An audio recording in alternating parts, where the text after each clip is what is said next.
Hello friends, welcome to my channel greener truth and nature lover. আমি 3-4 দিন আগে আমার যে সাদা কাঠচাপাটার ডালটা কেটে ফেলেছিলাম সেই ভিডিও দেখিয়েছিলাম। ডালটা কেটে রেখে দিয়েছিলাম ডালটা শুকাবার জন্যে। আজকে সেই ডালটা কিন্তু কেটে কেটে আমি বসিয়ে চারা তৈরি করব বলে সব কিছু নিয়ে বসে গেছি। কাঠচাপা, অ্যাডেনিয়াম এই গাছগুলোর ডাল কিন্তু সাথে সাথে কেটে বসানো যায় না। কাঠচাপার যেহেতু ডাল বা পাতা যা কিছুই কাটা হোক, কাটা জায়গা থেকে একটা দুধের মতো সাদা একটা লিকুইড বের হয়, সাথে সাথে গাছটা তাই বসানো যায় না। 2-3 দিন রেখে ডালগুলো একটু শুকালে, অ্যাডেনিয়ামও তাই, তারপর এই চারাগুলো বসাতে হয়। যদিও এটা কিন্তু আমার আগে জানা ছিল না। বাগান করতে করতে আমি এখন অনেক কিছুই জানছি, দেখে শুনে সব কিছু। তাই আমি ডালটা 3-4 দিন আগে কেটে রেখেছিলাম। যদিও এই কাজটা আমার আরও কিছুদিন আগে করলে ভালো হতো, বর্ষাটার সময়। এখন বর্ষা কিন্তু প্রায় যাব করছে।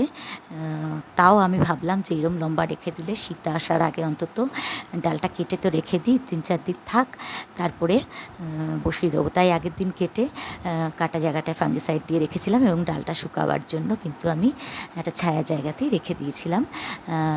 গতকাল যেহেতু ছাদে যাইনি, তাই বসানো হয়নি। নাহলে গতকাল বসিয়ে দিলেই ভালো হতো, হয়তো একটা দিন দেরি হলো।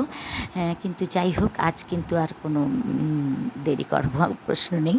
আজ ওই জন্য আমি তাড়াতাড়ি ছাদে চলে এসেছি। যদিও মারাত্মক গরম আর মারাত্মক রোদ, ভাদ্র মাসের রোদ যাকে বলে, ঘেমে নিয়ে স্নান করছি। যাই হোক, আমি ডালগুলো বসাবো বলে কিন্তু আমি 2টো টব রেডি করে নিলাম। মাটি ছিল অল্পই, ওই জন্য মাটির সাথে বেশ কিছুটা বালি, ভার্মি কম্পোস্ট, নিমখোল আর একটু অল্প মিক্স সার দিয়ে সবটা মিশিয়ে মাটিটা তৈরি করে নিলাম, বেশ খানিকটা বাড়িয়ে নিলাম। দিয়ে 2টো টবকে ভর্তি করে দিয়ে এখন কিন্তু আমি মাটিটা ভালো করে চেপে চেপে দিচ্ছি, যাতে ভেতরে খালি না থাকে, মানে গ্যাপ না থাকে, হাওয়া না থাকে। হাওয়া থাকলে কিন্তু, গ্যাপ থাকলে ডাল বাঁচার সম্ভাবনা কম, ফাঙ্গাসের আক্রমণ হতে পারে। যাই হোক, এটা কিন্তু দেখুন মাথার ডালটা আমি প্রত্যেকটা ডালই কিন্তু এরকম গোড়ার দিকটা চেঁচে নিয়ে অ্যালোভেরা জেল দিয়ে বসাই। আমি রুট হরমোন কোনো দিনও ইউজ করিনি। আমার ছাদে যেহেতু প্রচুর অ্যালোভেরা গাছ আছে, আমি সব গাছের চারাই এইভাবে বসাই। মাথায় অনেক পাতা ছিল, আমি অনেকগুলো পাতা ছেঁটে ফেলে মোটামুটি এই দুদিকে 2টো ডালে 3টে করে পাতা রেখেছি। দিয়ে এই ডালটা যেহেতু পাতাগুলো আছে, তাই একটা টবে শুধুমাত্র এই মাথার ডালটাই বসালাম। অ্যালোভেরা জেল লাগিয়ে বসিয়ে দিলাম। আর গোড়াটা বেশ টাইট করে, কিন্তু শক্ত করে বসাতে হবে, তাই গোড়াটা একটু টাইট করে দিলাম। আর এইভাবে মোটামুটি একটা ডাল লাগানো হলো, আরও 2টো ডাল আছে। 3টে টুকরো করেছি আমি, ডালটা অনেক লম্বা ছিল। এই ডাল দুটো দেখুন আমি যে দিকটা লাগাবো, গোড়ার দিকটা একটু চেঁচে নিয়েছি তেচড়া করে। তারপর কিন্তু এই অ্যালোভেরা জেল মাখিয়ে কিন্তু আমি বসিয়ে দিচ্ছি এই মাটিটার মধ্যে। তো এইভাবেই কিন্তু আমি অনেক গাছের ডাল থেকেই চারা তৈরি করেছি, এরকম অ্যালোভেরা জেল লাগিয়ে। মাটিটা কিন্তু আগে একটু গর্ত করে নিতে হয়, সরাসরি ডাল দিয়ে না করে। এই আগের ডালটা বসবার সময় আমি ভুলে গেছি। যাই হোক, যেহেতু এখনই মাটিটা রেখেছি, খুব বেশি টাইট হয়নি, তাই ঢুকে গেছে ডালটা। এই ডালটাও কিন্তু দেখুন গোড়ার দিকটা চেঁচে অ্যালোভেরা জেল লাগিয়ে বসিয়ে দিলাম। এবার গোড়াটা একটু ভালো করে চেপে টাইট করে সাফের জল দিয়ে দিলেই কিন্তু অল কমপ্লিট। যাই হোক, আমি কাঠচাপা এই প্রথমবার কাটিং বসাচ্ছি।